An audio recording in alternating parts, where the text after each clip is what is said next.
নমস্কার বন্ধুগণ, আপনারা দেখছেন নিগম সুরের সংস্কৃত। আপনারা যে যেখানে থাকুন না কেন, আশা করি ভালো আছেন। আজকে উপস্থিত হয়েছি উচ্চ মাধ্যমিক সংস্কৃত 2024-এর সেরা সাজেশন নিয়ে। দেখুন, উচ্চ মাধ্যমিক সংস্কৃত বিভিন্ন সাজেশন তোমরা দেখেছো, কিন্তু আজকের সাজেশনটা সেই অন্যান্য সাজেশনগুলো থেকে একদমই আলাদা। তোমরা দেখো, আজকের এই সাজেশন নিগম সুরের সংস্কৃতের যে নিবেদন, এটা যদি তোমরা ঠিকঠাক ফলো করো তাহলে তোমরা এখান থেকে 100% সফল হবে আশা রাখি। আজকের এই সাজেশনে যে যে প্রশ্নগুলো দেওয়া আছে, তো সেগুলো কিভাবে আসতে পারে সেই আলোচনাগুলো আমি দেখো। এবারের উচ্চ মাধ্যমিক সংস্কৃতের সেরা সাজেশন 2024 সালের। তো সাজেশনটি তোমরা ভালো করে লক্ষ্য করো, আমি যা বোঝাচ্ছি তোমরা একটু শোনো। দেখো, শুরুতেই গদ্য দেওয়া আছে আর্যাবর্ত বর্ণনম। এখান থেকে 3টি প্রশ্ন নেওয়া হয়েছে। প্রথম প্রশ্ন, আর্যাবর্তকে কার সঙ্গে তুলনা করা হয়েছে এবং কেন? এটি খুবই ইম্পর্টেন্ট। 2 নম্বর প্রশ্ন, আর্যাবর্তের বর্ণনা দাও। এটি খুব ইম্পর্টেন্ট। তবে এক্ষেত্রে আরেকটি অথবা দিয়ে প্রশ্ন আসতে পারে, উত্তর কিন্তু একটাই হবে। আর্যাবর্ত বর্ণনামের সারাংশ লিপিবদ্ধ করো, উত্তর সেম হবে। 3 নম্বর প্রশ্ন, আর্যাবর্ত বর্ণনম গদ্যাংশ অনুসারে গ্রাম ও শহরের বর্ণনা দাও। এই 3টি প্রশ্ন রাখা হয়েছে। এই 3টি প্রশ্ন থেকে একটি প্রশ্ন কিন্তু এসে যাবে।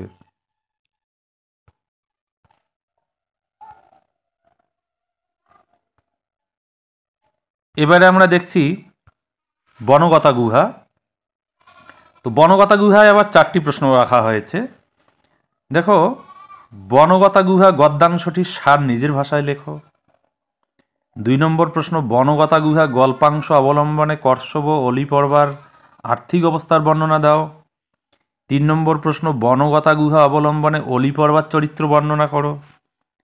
4 নম্বর প্রশ্ন, বনগতা গুহা অবলম্বনে বনের মধ্যে চোরেদের কার্যকলাপ বর্ণনা করো। এই 4টি প্রশ্ন এখানে রাখা হয়েছে।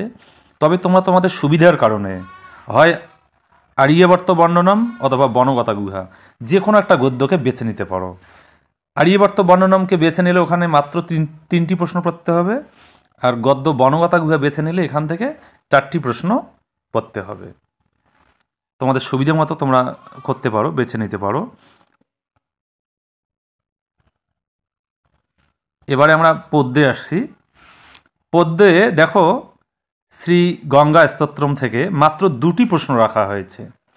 দেখো, প্রথম প্রশ্ন, গঙ্গার মাহাত্ম্য সংক্ষেপে লেখো, অথবা শ্রী গঙ্গা স্তোত্রমে গঙ্গার যে বর্ণনা আছে তা নিজের ভাষায় লেখো।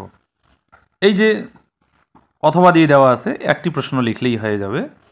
2 নম্বর প্রশ্ন, গঙ্গাকে শঙ্করমৌলি বিহারিণী সম্বোধনের সার্থকতা প্রতিপাদন করো।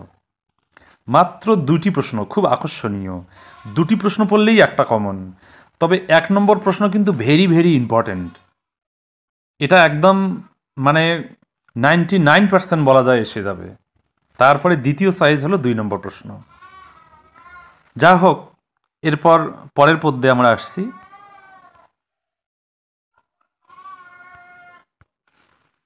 শ্রীমদ্ ভগবদ্ গীতা কর্মযোগ। তো প্রথম প্রশ্ন, মিথ্যাচার কাকে বলা হয় গীতার কর্মযোগ পাঠ্যাংশ অনুসারে লেখো। এটি খুব ইম্পর্টেন্ট, একদম ভেরি ভেরি ইম্পর্টেন্ট।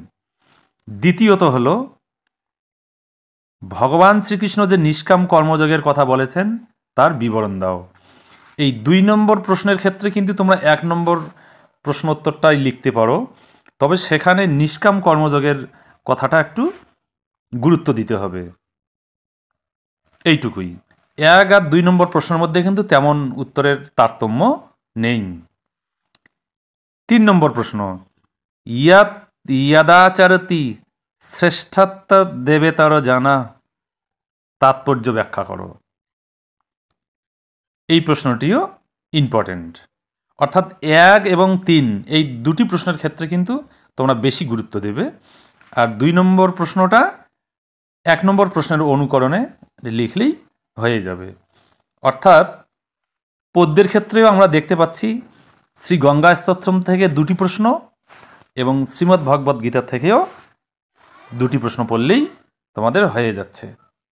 যা হোক, তোমাদের গঙ্গা স্তোত্রম ভালো লাগে অথবা শ্রীমদ্ ভগবদ্ গীতা ভালো লাগে, তোমরা সুবিধার কারণে এই 2টি পদ্য থেকে একটি বেছে নিতে পারো, কারণ যে কোনো একটা পদ্য কমপ্লিট করলে এখান থেকে কিন্তু একটা থেকে যাবে। আর যারা ভালো ছাত্রছাত্রী, যারা বেশি পড়তে ভালোবাসে, তারা সবই পড়বে।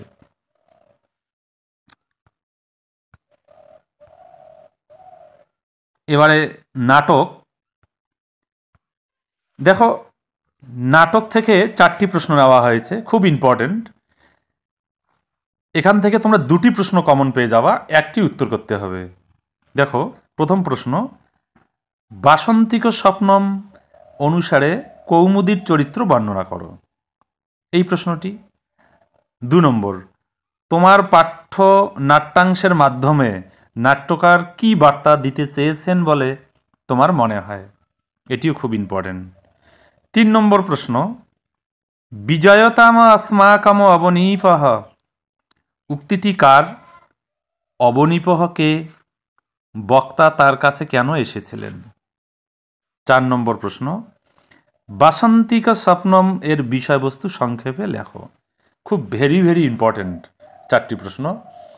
এখান থেকে তোমরা 2টি প্রশ্ন পেয়ে যাবা, তোমাকে উত্তর করতে হবে একটি, মনে রাখবে।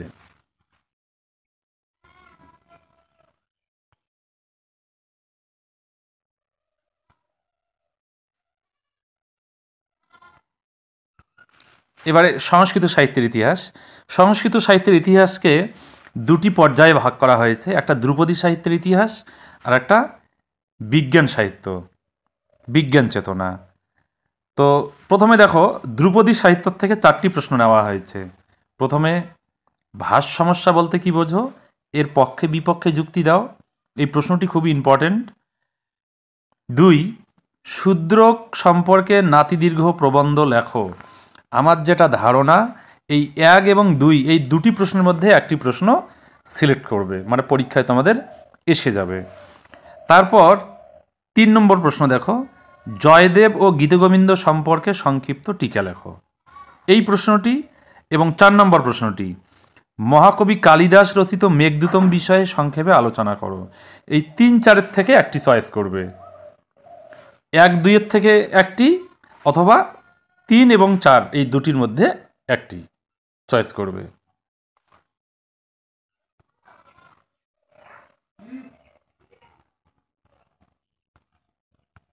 তারপরে দেখো, বিজ্ঞান সাহিত্য। বিজ্ঞান সাহিত্য থেকে 3টি প্রশ্ন নেওয়া হয়েছে। এখান থেকে অবশ্যই তোমরা একটি কমন পাবে। সেটা কি? 1 নম্বর হলো চরক সংহিতা বিষয়ে সংক্ষেপে লেখো, একদম ভেরি ভেরি ইম্পর্টেন্ট। 2 নম্বর হলো সুশ্রুত সংহিতার বিষয়বস্তু সংক্ষেপে লেখো। এই 1 নম্বরের পরে ইম্পর্টেন্ট হলো 2 নম্বর প্রশ্ন। এই 2টি প্রশ্নের মধ্যেই কিন্তু তোমরা একটি কমন আবশ্যিক তোমরা পেয়ে যাবা। আর 3 নম্বর যে প্রশ্নটা, এটি তেমন কিন্তু কোনো গুরুত্ব নেই। দেখো, প্রাচীন ভারতের আয়ুর্বেদ চর্চা সম্পর্কে সংক্ষিপ্ত টিকা লেখো। এই 3 নম্বর প্রশ্নটি 1 এবং 2 এই 2টি প্রশ্নের মিশ্রণে এই 3 নম্বর প্রশ্নটি হবে। অর্থাৎ 3 নম্বর প্রশ্ন এলে তোমাদের কি করতে হবে? চরক সংহিতা এবং সুশ্রুত সংহিতা, হ্যাঁ, এই 2টার মিশ্রণে তোমাদের এই 3 নম্বর নোটটি হবে।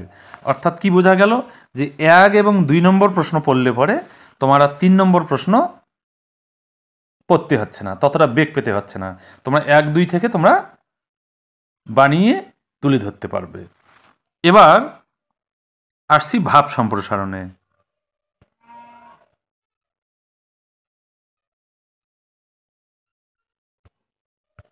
দেখো, ভাব সম্প্রসারণে কিন্তু নম্বর তোমরা 4 পাবা, যে কোনো একটি উত্তর করতে হবে, দেওয়া থাকবে 2টি, তোমরা কত পাবা?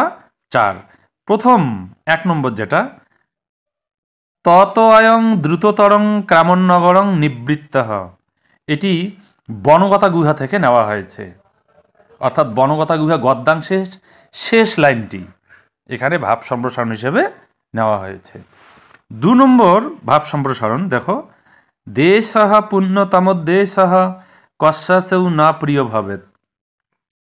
এটি আর্যবর্ত বর্ণনাম থেকে নেওয়া হয়েছে। এটাও আর্যবর্ত বর্ণনামের শেষ দিকের যে শ্লোকটি সেখান থেকে নেওয়া হয়েছে। তারপর 3 নম্বর প্রশ্নটি, তমসি গতির মম খলু সংসারে। এটি পদ্য শ্রী গঙ্গা স্তোত্রম থেকে নেওয়া হয়েছে। 4 নম্বর ভাব সম্প্রসারণটি, ন কর্মনাম অনারম্ভাৎ নষ্কর্মং পুরুষ স্নুতে। এটি নেওয়া হয়েছে শ্রীমদ্ ভগবদ্ গীতা কর্মযোগ থেকে। অর্থাৎ 4টি চয়েস করা হয়েছে, এখান থেকে তোমরা 2টি কমন পেয়ে যাওয়া, অর্থাৎ তোমাদেরকে কিন্তু উত্তর করতে হবে 1টি। বন্ধুগণ, আজকের এই সাজেশন যে দেওয়া হলো সেটা কিন্তু প্রথম পার্ট, অর্থাৎ এখান থেকে তোমরা 50 নম্বরের সাজেশন পেয়ে গেলে, অর্থাৎ গদ্য, পদ্য, নাটক, সাহিত্যের ইতিহাস এবং ভাব সম্প্রসারণ, এই কয়েকটি মিলে 50 নম্বর। এর পরের যে পার্ট সেটা হলো ব্যাকরণ ও নির্মিতি, যেখানে পুরো ব্যাকরণ, ভাষাতত্ত্ব, অনুচ্ছেদ রচনা এগুলো থাকবে। এটা পরের পার্টে দেওয়া হবে, তোমরা চোখ রাখবে নিগম সুধা সংস্কৃত চ্যানেলে। ধন্যবাদ।